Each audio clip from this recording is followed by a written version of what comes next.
orang kalau PMS memang selalu moody kan. Tapi boleh takkan moody dah bila pun pakai ni. Okay, korang tengok dekat dalam ni ada apa Sebenarnya adalah urat. Kita dapat daun. Wondering why we gave you a leaf. Macam pad ni adalah senipis macam ni. Tapi dia tada! Okay, korang dapat ni. Liner korang. Wow. Panjang dia 15cm. And dalam ni ada 18 pieces. Ni pad.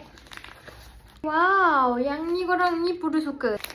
Ada jenis sarung bersalin. Korang mesti akan recommendkan benda ni tau. Akan dapat 3 pieces. Aku boleh suka benda ni sebab kalau kita heavy flow pun pakai ni kita tak risau. Kalau malam nak tidur pun tak risau bocor ke apa, faham tak? Dia akan protect and buat kita jadi selesa lah. Yang ini pad tau. Vacuum, so yang menjimat space tau. First impression Putri terkejut sebab dia sangat-sangat soft. And dia takkan irritatekan skin ni. Putri bagi tahu korang dia smooth. Lepas tu dia anti-leak. Nampak tak?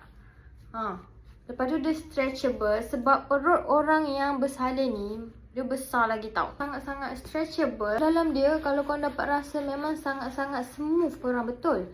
Dia thin and soft. Design dekat dia pun nampak tak? Bulu-bulu. So this one panty liner. Dia just buka je belakang ni, nampak tak? And yang ni boleh simpan korang. Travel friendly, boleh sumbat dekat dalam bag. Nipis, sebab itulah dia cakap macam daun. Tampal je lah macam ni, nampak tak? Dia just tampal. And dia punya gam pun sangat kuat. Pergi hospital kan, siap-siap pakai je ni, mami senang. Dia salah yang bersalin scissor ke yang bersalin normal ke, memang kena pakai yang jenis macam ni tau.